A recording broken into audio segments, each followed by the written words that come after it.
Printing and stationery সেক্টরের একটা অন্যতম কোম্পানি যার নাম হচ্ছে লিঙ্ক লিমিটেড। লিঙ্ক লিমিটেডের হচ্ছে আমরা ফান্ডামেন্টালসটাকে নিয়ে অ্যানালিসিস করব, দেখব যে কোম্পানিটা ফান্ডামেন্টালি কতটা সাউন্ড রয়েছে। তো কোম্পানিটা এখন ট্রেড করছে 723 টাকা 5 পয়সায় এখন ট্রেড করছে। আমরা যদি চলে যাই কোম্পানিটার মার্কেট ক্যাপিটালাইজ হচ্ছে অ্যাপ্রক্স 1000 কোটি টাকার মার্কেট ক্যাপিটালাইজ, অর্থাৎ এই কোম্পানিটাকে আমরা স্মল ক্যাপ টাইপের কোম্পানি হিসাবে কনসিডার করতেই পারি। তো কোম্পানিটার আমরা যদি পি রেশিও দেখি 30.50 হচ্ছে পি রেশিও, এবং কোম্পানিটার আমরা যদি 52 উইক হাই দেখি, কোম্পানিটার 52 উইক হাই হচ্ছে 900 টাকা হচ্ছে 52 উইক হাই, এবং কোম্পানিটার 52 উইক লো হচ্ছে 463 টাকা 20 পয়সা হচ্ছে 52 উইক লো। এবং কোম্পানিটার আমরা যদি একদিনের পারফরমেন্সে যাই 4%-এর মতন নেগেটিভ রিটার্ন জেনারেট করেছে একদিনে। 5 দিনের পারফরমেন্স করেছে 4%-এর মতন পজিটিভ রিটার্ন জেনারেট করেছে 5 দিনে। আমরা যদি চলে যাই এক মাসে হচ্ছে 14%-এর মতন পজিটিভ রিটার্ন জেনারেট করেছে এক মাসে। 6 মাসের পারফরমেন্স দিয়েছে 41%-এর মতন পজিটিভ রিটার্ন জেনারেট করেছে 6 মাসে। 1 জানুয়ারি থেকে পারফরমেন্স করেছে 8%-এর মতন পজিটিভ রিটার্ন জেনারেট করেছে 1 জানুয়ারি থেকে। আমরা যদি চলে যাই এক বছরে দেখি কী রকম পারফরমেন্স করেছে। এক বছর হচ্ছে 3.5%-এর মতন নেগেটিভ রিটার্ন জেনারেট করেছে এক বছরে। তো ন্যাচারাল ব্যাপার, আমরা জানি যে শর্ট টার্মে সেভাবে ওয়েলথ ক্রিয়েট হয় না স্টক মার্কেট থেকে। যত লং খেলবেন স্টক মার্কেটে তত হচ্ছে ওয়েলথ ক্রিয়েট হয়। তো এখন দেখার বিষয় কোম্পানিটা কি লং টার্মে ভালো পারফরমেন্স করেছে, লং টার্মে কি শেয়ার হোল্ডারদের ওয়েলথ ক্রিয়েট করে দিয়েছে, সেটাই কিন্তু এখন আমাদের দেখার বিষয়। তাহলে আমরা চলে যাচ্ছি ম্যাক্সিমাম চার্ট প্যাটার্নে। তো ম্যাক্সিমাম চার্ট প্যাটার্ন হিসাবে পারফরমেন্স করেছে 215%-এর মতন পজিটিভ রিটার্ন জেনারেট করেছে অল টাইম বা ম্যাক্সিমাম।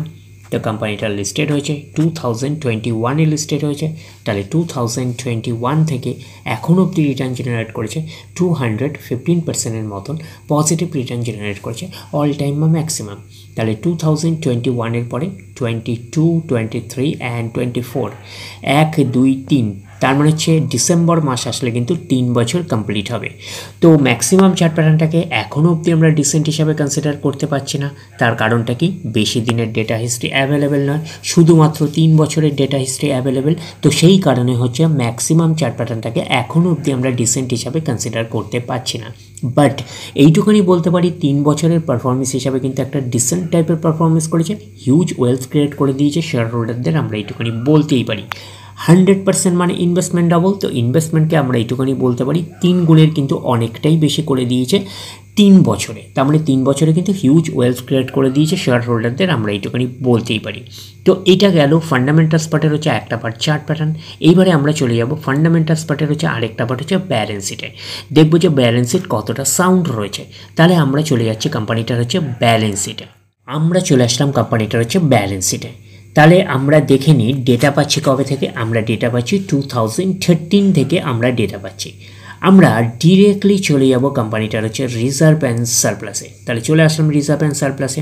প্রথমে ছিল 56 কোটি, তারপরে গ্রো করে 64, তারপরে হচ্ছে 73, তারপরে হচ্ছে 86, তারপরে 104, তারপরে হচ্ছে 106, পরপর গ্রো করলো, তারপরে হচ্ছে সেম 106, তারপরে হচ্ছে 122, তারপরে হচ্ছে একটু ডাউন পারফরমেন্স করে হচ্ছে 120, তারপরে আবার গ্রো করে 128, তারপরে আবার গ্রো করে 162, তারপরে হচ্ছে 162-র পরে হচ্ছে 188। তাহলে আমরা ওভারঅল দেখে কি বুঝতে পারছি, রিজার্ভ অ্যান্ড সারপ্লাসের মধ্যে কনসিস্টেন্সিও রয়েছে প্লাস কিন্তু গ্রোথ রয়েছে। তো শুধু এই জায়গাটা একটা একটু ডাউন পারফরমেন্স করেছে আর এই জায়গাটা ফ্ল্যাটিস পারফরমেন্স করেছে, নাহলে ওভারঅল কিন্তু রিজার্ভ অ্যান্ড সারপ্লাসের মধ্যে কনসিস্টেন্সিও রয়েছে প্লাস হচ্ছে গ্রোথ রয়েছে। তো এটা থেকে একটা আমরা ওভারভিউ পেতে পারি নেট প্রফিটের মধ্যেও কনসিস্টেন্সি প্লাস গ্রোথ থাকার পসিবিলিটিস অনেক অংশ রয়েছে। তার কারণটা কি, নেট প্রফিটের কিছু অংশ রিজার্ভ অ্যান্ড সারপ্লাসে ট্রান্সফার হয়। তো ওভারঅল ভিউটা আমাদের কাছে ক্লিয়ার হয়ে যাবে কোম্পানিটার প্রফিট অ্যান্ড লসে গেলে। তো প্রফিট অ্যান্ড লসে গেলে ক্লিয়ার হয়ে যাবে যে নেট প্রফিটের মধ্যে কতটা কনসিস্টেন্সি রয়েছে, কতটা গ্রোথ রয়েছে। তো এখন রিজার্ভ অ্যান্ড সারপ্লাস রয়েছে 188 কোটির রেঞ্জে, আমরা এইটুকুনি বলতেই পারি। এইবারে আমরা চলে যাচ্ছি কোম্পানিটার হচ্ছে লং টার্ম বোরিং। তো লং টার্ম বোরিংয়ের অবস্থান কী পাচ্ছি, প্রথমে ছিল 99 লাখ, তারপরে হচ্ছে 8 লাখ, তারপরে 00, তারপরে হচ্ছে অ্যাপ্রক্স 13 কোটির রেঞ্জে, তারপরে 13.5 কোটি, তারপরে হচ্ছে 19.5 কোটির রেঞ্জে, অ্যাপ্রক্স 18 থেকে 19 কোটির রেঞ্জে আমরা বলতে পারি, তারপরে 00। তো আমরা দেখে বুঝতে পারছি এখনও অবধি পরপর 0 রয়েছে, তো এখনও অবধি 0 রয়েছে লং টার্ম বোরিং। তো লং টার্ম বোরিং জিরো, এটা কোম্পানির ক্ষেত্রে একটা পজিটিভ সাইন। তো লং টার্ম বোরিং জিরো থাকা মানে কোম্পানির এক্সট্রা কোনো বার্ডেন থাকে না ইন্টারেস্ট পে করার ব্যাপারে, তো এটা একটা পজিটিভ সাইন। এবারে আমরা চলে যাচ্ছি কোম্পানিটার হচ্ছে শর্ট টার্ম বোরিং। তো শর্ট টার্ম বোরিং হচ্ছে 29 কোটির রেঞ্জে, তারপরে 32 কোটি, তারপরে হচ্ছে 17 কোটি, তারপরে 30, 37, 48, 38, 23, 8, 3 কোটির রেঞ্জে অ্যাপ্রক্স বলতে পারেন। তারপরে কিন্তু আমরা পুরোপুরিভাবে 0 তো আমরা শর্ট টার্ম বোরিং হচ্ছে জিরো। শর্ট টার্ম বোরিং হচ্ছে ফ্ল্যাকচুয়েটিং ম্যানারে থাকে, প্রতি বছর আপস অ্যান্ড ডাউনস করে। তো ওভারঅল আমরা লং টার্ম বোরিং প্লাস হচ্ছে শর্ট টার্ম বোরিং দুটোই কিন্তু আমরা জিরো পেলাম। তাহলে পুরোপুরি ডেট ফ্রি কোম্পানি হিসাবে কিন্তু আমরা কনসিডার করতেই পারি লিঙ্ক লিমিটেডকে। এইবারে আমরা চলে যাব কোম্পানিটার হচ্ছে ক্যাশ অ্যান্ড ক্যাশ ইকুইভ্যালেন্ট। দেখি ক্যাশ অ্যান্ড ক্যাশ ইকুইভ্যালেন্টের অবস্থান কী রকম রয়েছে। তো ক্যাশ অ্যান্ড ক্যাশ ইকুইভ্যালেন্টে 0, 0, 2, 0, 0, 0, পরপর 0 রয়েছে, পরপর 0 রয়েছে। ক্যাশ অ্যান্ড ক্যাশ ইকুইভ্যালেন্টে 0 রয়েছে, তারপরে লাস্টে হচ্ছে 12 কোটি, 13 কোটি। তো ক্যাশ অ্যান্ড ক্যাশ ইকুইভ্যালেন্ট এখন রয়েছে 13 কোটির রেঞ্জে। তো ওভারঅল এই কোম্পানিটা যেহেতু একটা স্মল ক্যাপ টাইপের কোম্পানি, জাস্ট স্মল ক্যাপ টাইপের কোম্পানির বর্ডারে রয়েছে কোম্পানিটা, 1000 কোটি টাকার মার্কেট ক্যাপিটালাইজ। তো 1000 কোটির কম হয়ে গেলে এটা মাইক্রো ক্যাপ টাইপের কোম্পানি হয়ে যাবে। তো মাইক্রো ক্যাপ টাইপের কোম্পানি হিসাবেও কনসিডার করতেই পারেন। তো এই কোম্পানিটা যেহেতু মাইক্রো ক্যাপ টাইপের কোম্পানি হিসাবে কিন্তু এই কোম্পানিটাকে আমরা ব্যালেন্স শিটটাকে 5 স্টার টাইপের ব্যালেন্স শিট হিসাবে কনসিডার করতেই পারি। তার কারণটা কি, তো ক্যাশটা মোটামুটি ওকে রয়েছে 13 কোটির রেঞ্জে বলতে পারি। কোম্পানিটার long term borrowing short term borrowing zero, পুরোপুরি ডেট ফ্রি কোম্পানি। এই কোম্পানির এক্সট্রা কোনো বার্ডেন থাকছে না ইন্টারেস্ট পে করার ব্যাপারে। আর রিজার্ভ অ্যান্ড সারপ্লাস রয়েছে 188 কোটির রেঞ্জে, আমরা এইটুকুনি বলতেই পারি। এইবারে আমরা চলে যাচ্ছি কোম্পানিটার প্রফিট অ্যান্ড লসে। দেখি প্রফিট অ্যান্ড লসের অবস্থান কী রকম রয়েছে। তো আমরা ডেটা পাচ্ছি কবে থেকে, আমরা ডেটা পাচ্ছি 2013 থেকে আমরা ডেটা পাচ্ছি। আমরা ডিরেক্টলি চলে যাব কোম্পানিটার হচ্ছে নেট প্রফিটে। দেখে নিই নেট প্রফিটের অবস্থান কী রকম রয়েছে। প্রথমে ছিল 5 কোটি, তারপরে গ্রো করে 12, তারপরে গ্রো করে 14, 18, পরপর গ্রো করলো।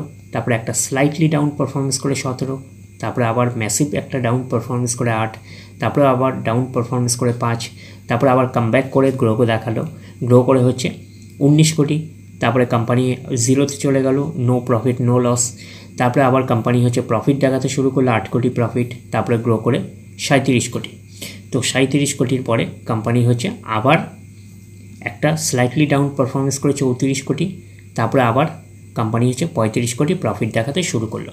তো ওভারঅল দেখে কি বুঝতে পারছি যে নেট প্রফিটের মধ্যে একটা স্ট্রাগলিং ফেজ রয়েছে, আমরা এইটুখানি বলতে পারি। তো এখন অবধি লসে রান করেনি কোম্পানি, তো এই জায়গাটা একটা নো প্রফিট নো লস অবস্থায় ছিল। তো আমরা রিজার্ভ অ্যান্ড সারপ্লাস থেকে একটা আমরা ওভারভিউ পেয়েছিলাম যে নেট প্রফিটের মধ্যে কনসিস্টেন্সি প্লাস গ্রোথ থাকার পসিবিলিটিস রয়েছে। বাট এইটুখানি বলতে পারি যে কোম্পানিটার মধ্যে লাস্টের দিকে গ্রোথ রয়েছে, বাট সেইভাবে কিন্তু কনসিস্টেন্সি পায়নি। যেহেতু কোম্পানিটা একটা মাইক্রো ক্যাপ লেভেলের একটা কোম্পানি, তো মাইক্রো ক্যাপ টাইপের কোম্পানিগুলোর ক্ষেত্রে কিন্তু একটা স্ট্রাগলিং ফেজ থাকে। তো সেই কারণে কিন্তু net profit ups and downs করছে, আমরা এইটুখানি বলতেই পারি। তো ওভারঅল এই প্রফিট অ্যান্ড লসটাকে, যেহেতু মাইক্রো ক্যাপ টাইপের কোম্পানি, তো সেই হিসাবে এই প্রফিট অ্যান্ড লসটাকে আমরা 4 স্টার টাইপের প্রফিট অ্যান্ড লস হিসাবে কিন্তু কনসিডার করতেই পারি। এইবারে আমরা চলে যাবো কোম্পানিটার হচ্ছে শেয়ার হোল্ডিং প্যাটার্নে। দেখি শেয়ার হোল্ডিং প্যাটার্নে কার কী অবস্থান রয়েছে। প্রোমোটার মিন্সকে, প্রোমোটার মিন্স হচ্ছে এখানে কোম্পানির ওনার। কত পার্সেন্ট স্টেক হোল্ড করে রয়েছে, 59.50%। FIS ফরেন ইনস্টিটিউশনাল ইনভেস্টার আছে 1.04%। ডিআইএস আছে ডোমেস্টিক ইনস্টিটিউশনাল রয়েছে 0.38%। আর পাবলিক রয়েছে 39.09%। তাহলে এইটুকুনি বলবো প্রত্যেকেরই কম বেশি ইনভলভমেন্ট রয়েছে। প্রোমোটার 59.5%-এর মতন, FIS আছে একদমই কম 1%-এর মতন, ডিআইএস আছে 0.5%-এর কম, আর পাবলিক রয়েছে 39%-এর মতন। যেহেতু কোম্পানিটা একটা মাইক্রো ক্যাপ টাইপের কোম্পানি, তো সেই কারণে কিন্তু FIS আর ডিআইএসের ইনভলভমেন্ট কম থাকে, এইটুখানি কিন্তু মাথায় রাখবেন, যেহেতু পাবলিকের টাকায় এরা ইনভেস্টমেন্ট করে। তো ওভারঅল বলতে পারি যে মাইক্রো ক্যাপ টাইপের কোম্পানি হিসাবে শেয়ার হোল্ডিং প্যাটার্নটা ঠিকঠাকই আছে, আমরা এইটুখানি বলতে পারি, যেহেতু প্রোমোটার 50%-এর ওপরে রয়েছে। এইবারে আমরা চলে যাচ্ছি কোম্পানিটার নাম আপনাদের বলাই হয়ে গেছে যে কোম্পানিটার নাম হচ্ছে link limited.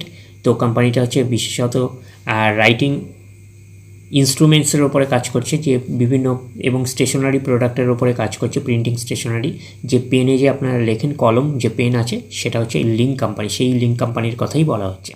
কোম্পানিটার market capitalise already বলাই হয়ে গেছে 1000 কোটি টাকার লেভেলের মার্কেট ক্যাপিটালাইজ, অর্থাৎ কোম্পানিটাকে স্মল ক্যাপ টাইপের কোম্পানি হিসাবে কনসিডার করতে পারি।